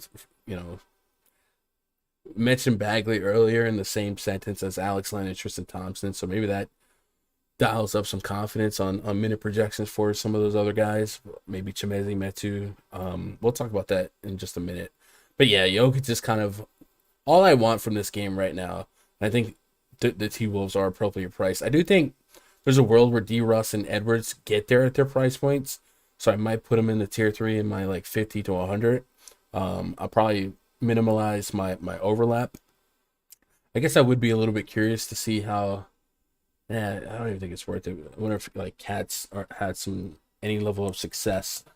Towns, DKP by game log versus Nikola Jokic. Let's go last 10 games. See if Cats had any level of success here in the altitude. 50 plus in 2020. Nothing staggering here lately. So yeah, just kind of unremarkable. So I'm in agreement with you. Let me get that out of the obstruction of chat to move to the left. Let's see, did I miss any tier 1s? Ibsen Bracy. Tier 1s. Yeah, let's see. Who have I loved? PJ Tucker. No, nah, I haven't really stamped a tier 1 on anybody yet. Maybe some of the Rockets value, and I'm considering I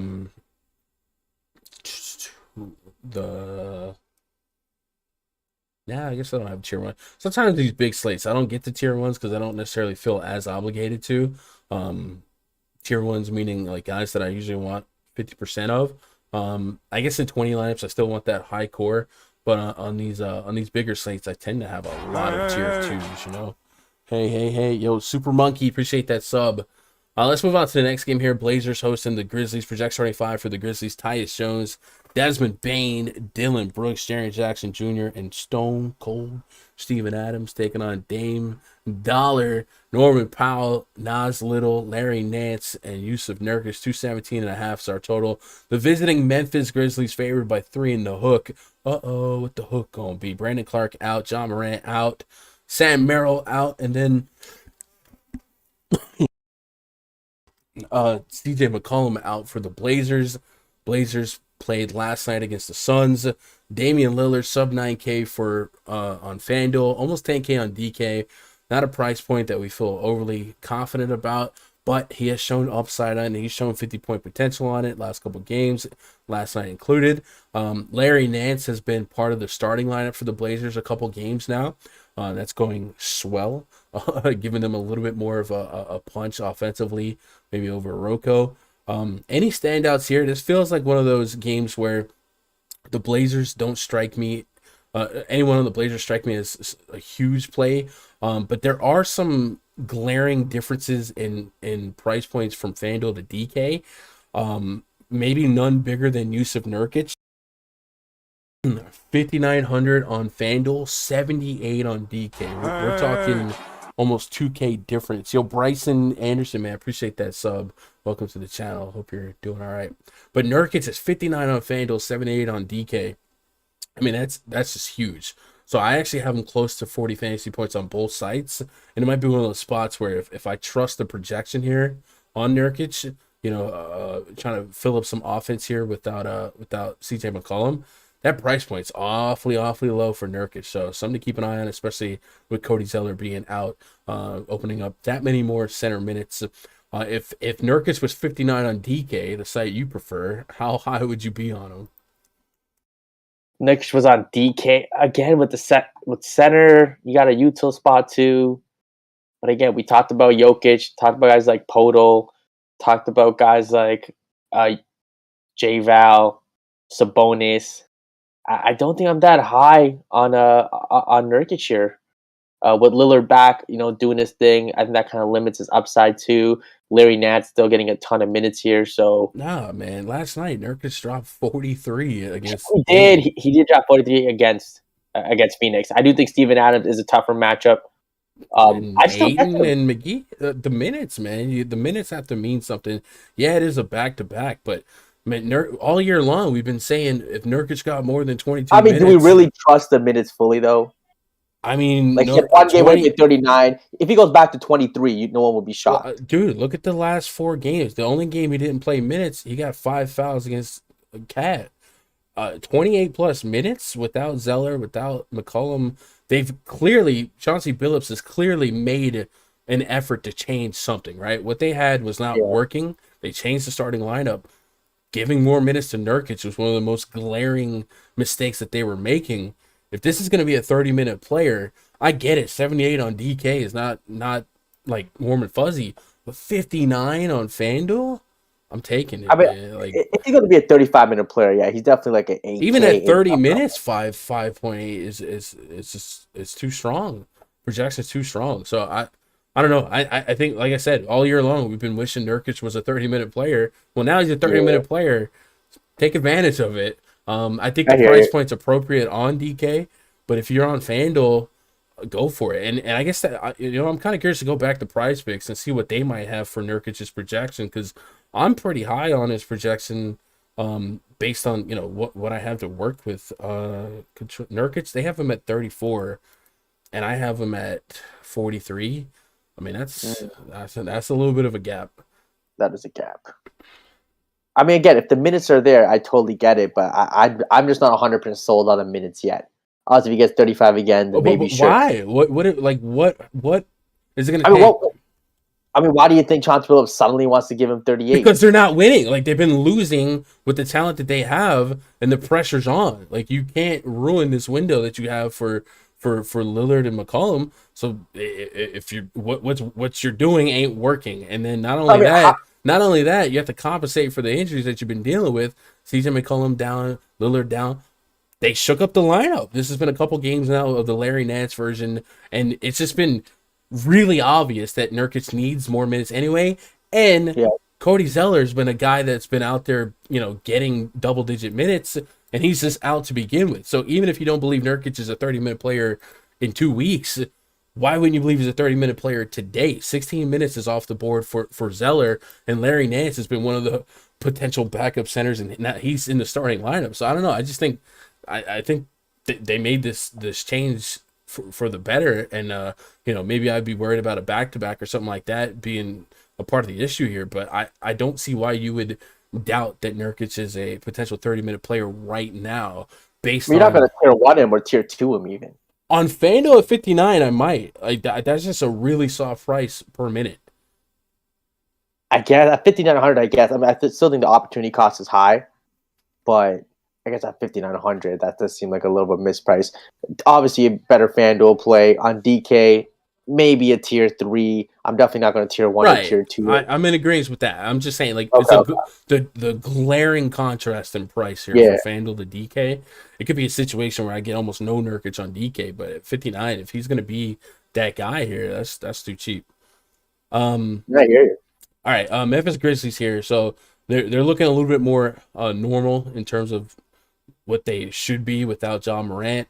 Anyone that sticks out to you, I think everyone has a potential to kind of pay off their price point individually, but I don't have a ton of warm and fuzzies for anyone. I think Desmond Bane, Dylan Brooks are some of the more guys I can get to quicker. Dylan Brooks going to sustain probably one of the more high usage rates on the team. And then Jaren Jackson Jr., his FanDuel price point is 6,400. I'm looking for 30 plus. The projection gives me back 30 plus. He's got a little bit of a discrepancy between his FanDuel and DK price, where his FanDuel or his style of play, when you think about his 2 blocks per game, is a little bit more rewarding on FanDuel. And with Brandon Clark continuing to be out, this could still be a strong spot for him. But how confident would you be in some Grizzlies exposure? Do you plan on some Grizzlies exposure? I definitely think there's a lane in Bane, Brooks, and Jackson in my lineups, and I might start them as maybe a high tier 3 and go from there. When it comes to this Memphis team, again, we know John Morant, guys like Tyus Jones and Desmond Bane are definitely in play. Just at their prices, I think it's kind of tough to get to. Desmond Bane, at 6'3", definitely has an upside there, 40 plus, but he also has a floor of the high 20s, which just don't get it done. I mean, mid 30s will be fine at that price, so it's intriguing, but not someone I'm probably going to core by any means. Guy like Steven Adams at 5K, probably don't get to him either with all the centers we talked about. Jaren Jackson in the spot 7-2, might lead this team in scoring. I think should lead this team in scoring, him and Dylan Brooks. So I think if you want to get some Jared Jackson at 7-2, it's intriguing, but not something I'm running to. Dylan Brooks at 6'4", with the usage he has against his Portland team, who's going to give it up. I think at 6'4", Dylan Brooks can definitely have a 40 bomb here. Can definitely break the slate. So Dylan Brooks, I don't mind having as a kind of a tier 2 guy. But other than that, I don't think there's anybody else I'm kind of running to play on Memphis. Yeah, only 2 games left. Chat right after the stream. I'm going to be in the RunDFS.com VIP Discord. If you guys want to be part of that, you can go to RunDFS.com. Get yourself a membership and join the voice chat. I'll be chilling right here for the 2 hours up to lock, probably a little bit after lock. I think my old lady's gonna go to my sister's maybe, and if that happens, I'm gonna be bored, so we'll be trying to maybe peruse the slate a little bit longer, make some late swaps. And if you guys had any strategy questions, anything like that, I do my best to tackle all that in the voice chat. Go to RunDFS.com, check out VIP memberships. We have several available right now. All of them come built in with a voucher towards Fantasy Cruncher. Really harping on the year pass for 2022 right now. But if you haven't tried any of this stuff before, maybe try a week pass before you commit to a year pass or something like that. $20 will get you in there. Every day we're in that voice chat, grinding it out. A lot of you guys can attest in chat that it's a really strong part of our process every day, and it's just fun. 2 games left on the docket. I guess we'll speed round it. We only got about 10 minutes. I want to get off the air. Wizards at the Kings here. Spencer Dinwiddie, Bradley Beal, KCP, Kyle Kuzma, Daniel Gafford taking on De'Aaron Fox, Tyrese Halliburton, Harrison Barnes, Chimezie Metu, Alex Len. We learned while we were streaming that Marvin Bagley is on the health and safety protocols list, so we might up our projection for not only Alex Len, Tristan Thompson, but also potentially Metu, and maybe Harrison Barnes starts getting closer to the high 30-minute type of guy here. The Wizards have been a modest, low-paced team, strong defense. The Kings have been medium pace, bad defense, bad offense, and they've been limping along here lately. Rashawn Holmes has a Q tag on him. He has missed a decent chunk of games. If he can go, that would change a lot in terms of what we might do with our Kings exposure. But I think we might expect him to be out. Yeah, he's listed as doubtful. So maybe it's one more chance to get Alex Len, who's really cheap at 3,200. Does have per minute upside here, and then maybe in life without Bagley and Holmes, he might have a shot at 25 minutes, so I can get behind that. I don't mind that. Any standouts here? Bradley Beal looked like he was starting to pick up some ownership this morning. I don't know if that's kind of dialed back a little bit, but he's at a price point where 40 plus fantasy points, potential late night hammer capability here. Looking for 45 in tournaments maybe to feel like I'm getting a good deal.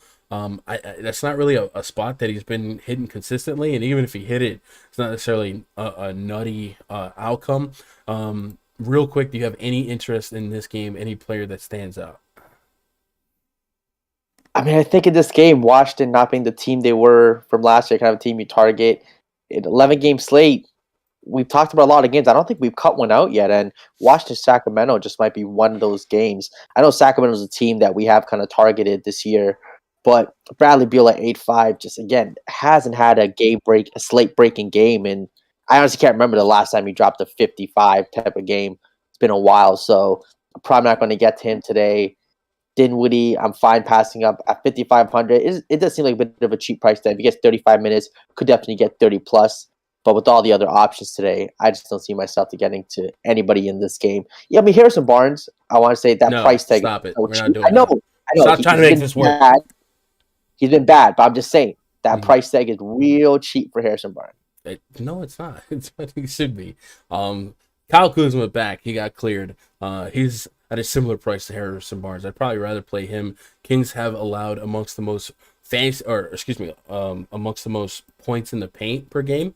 If Kuzma was out, I probably would have leaned on maybe Montrezl Harrell a little bit. But I do love centers against the Kings because of this stat: 53 points in the paint per game allowed.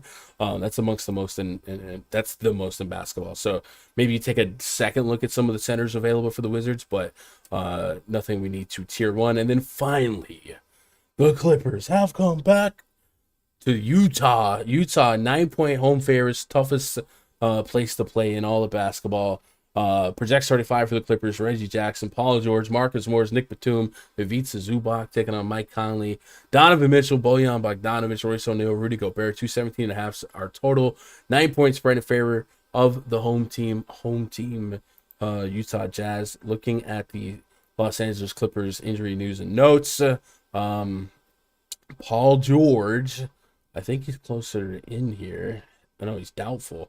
Paul George is listed as questionable. He was doubtful, upgraded to questionable with a right elbow sprain. I'm going to ask you, man, if Paul George was in at 10.5K at Utah, or even if we don't know it, and we probably wouldn't know it till halfway through the night, is that an easy fade no matter what? It's just a tough matchup, right?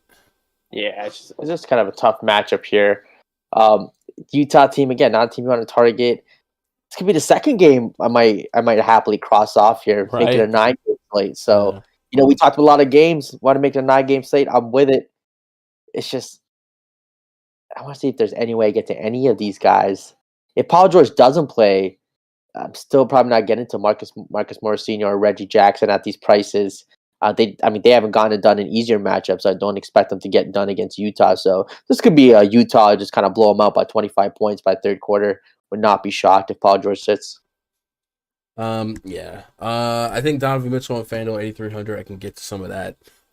Gobert at 9K on both sides, man. You need probably 50 on this slate. So kind of gets them out of the middle.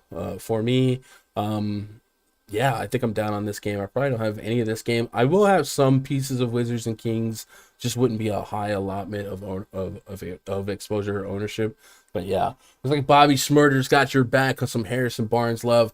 Guys, I'm not anti-Barnes. I do think earlier this season what you saw out of Barnes was a little bit anomalic, not what you should expect from him. I think historically what we know Harrison Barnes is a guy that can maybe years back, Trevor Ariza played deep minutes, 38, 39 minutes a game, usually an average play. Every now and then he would pop. That's kind of how I think of Harrison Barnes. And if Harrison Barnes can't get me to those minutes, then I'm not playing Harrison Barnes. A couple blowouts lately, and then he's coming back from injury. And since coming back from injury, he hasn't got more than 30 minutes. So I guess 36 against Philly. No. Yeah, he hasn't got more than 30 minutes since coming back. So I got to wait and see it. Alvin Gentry's spinning the wheel, making a deal.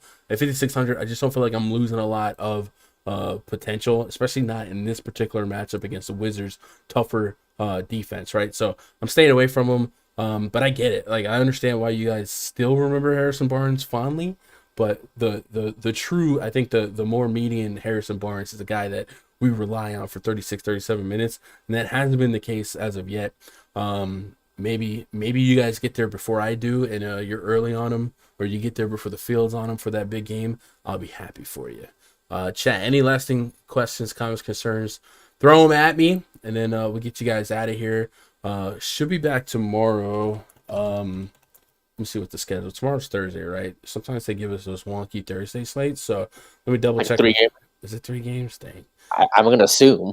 Tomorrow's a 4-game slate. Pistons, Pacers, Sixers, Nets, Knicks, Rockets, Wizards, Suns. So Terrible slate. I saw earlier that the Nets were getting exemptions to sign a bunch of people. Like, they got like Langston Galloway. So yeah, it's gonna be a weird slate. So I guess if I do a stream, it'll probably be at 4 p.m. Eastern, 3 p.m. Central. It's 4 gamers. So yeah, if you come back tomorrow, we'll be here. We'll be live. We'll be chopping it up. But let me get caught up on chat here. Chat, lasting questions, comments, concerns. If you are getting out of here, man, just do me a solid. Hit that thumbs up. We're at 86. Could you get me to 100? One time for the one time. And if you haven't hit that red subscribe button, do that. I would appreciate it. And then if you're on Twitter, twitter.com/Gundacker. Let me get caught up on chat here, reading some stuff. Josh says, if you go by projections, you won't win much. Fam, those numbers mean nothing. I think that's true, but it's also false. I think projections are just projections. I think universally, a lot of the industry have similar projections, right? If you put my projections next to somebody else's, maybe it's not the same number-wise, but in terms of, I don't know, like, I have Jokic as my highest scorer. So while somebody else might not have the same number as Jokic, but more than likely Jokic is the highest scorer on every projection model, it just becomes, what is the number that comes out? I think projections and optimizers have to be used with your input, man. You have to govern your exposure. You have to weigh ownership. Ownership right now in this day and age of DFS is arguably more important than the projection, because all the projections are so similar. It's just a matter of leverage, ranges, outcomes, and trying to get a little bit different. So uniqueness is becoming part of the strategy to become optimal and being able to jump the field. And you're seeing that in showdowns and baseball quite a bit. But in basketball, I think it'll rear sooner or later. But in basketball, you also got to believe, like, a lot of time the high projected players are that for a reason. The bust rate for good chalk on basketball is a little bit lower than other sports. So don't be anti-projections. Just have an appreciation for everything. Have appreciation for the projections, for the ownerships, for correlation, stuff like that. There's not one general rule of thumb that I would say you have to do or don't do, but appreciate that it all plays a role. BP says Drew looks way overowned, to be honest, on FanDuel. Is 8K. Yeah, maybe.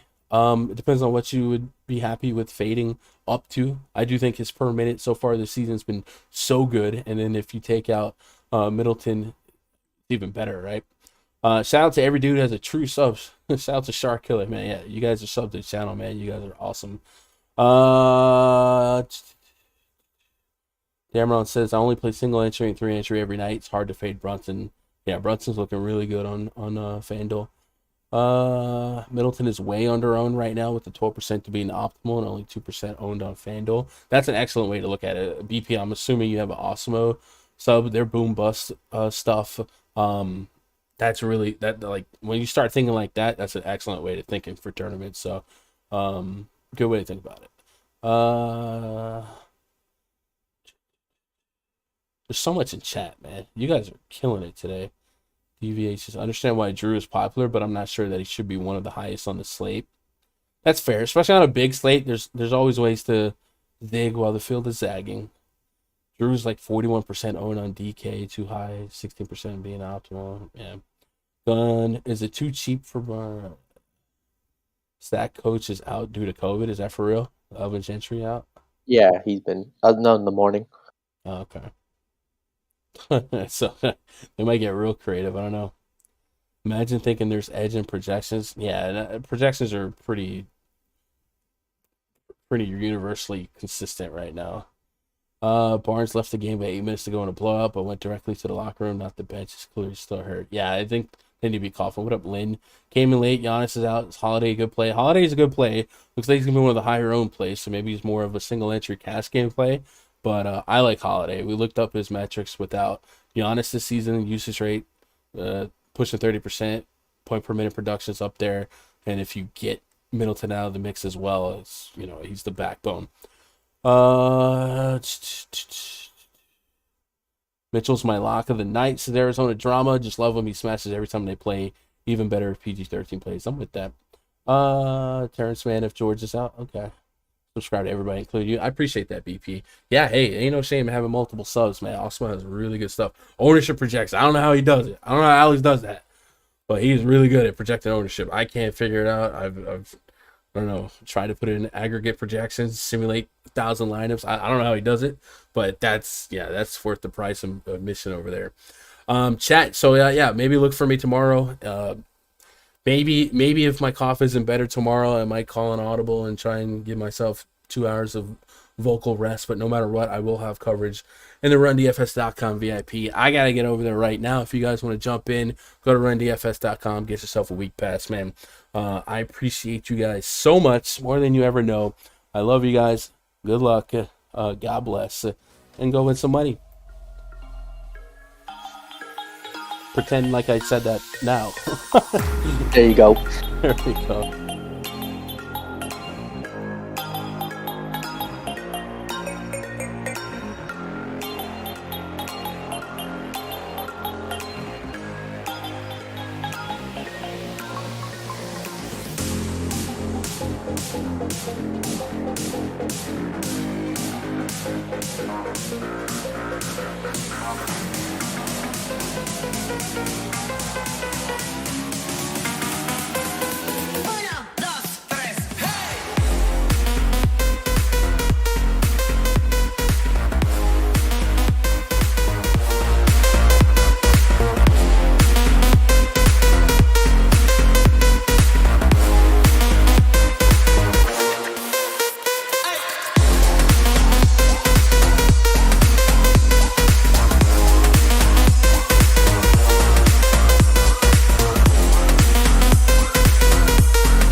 We'll be right back.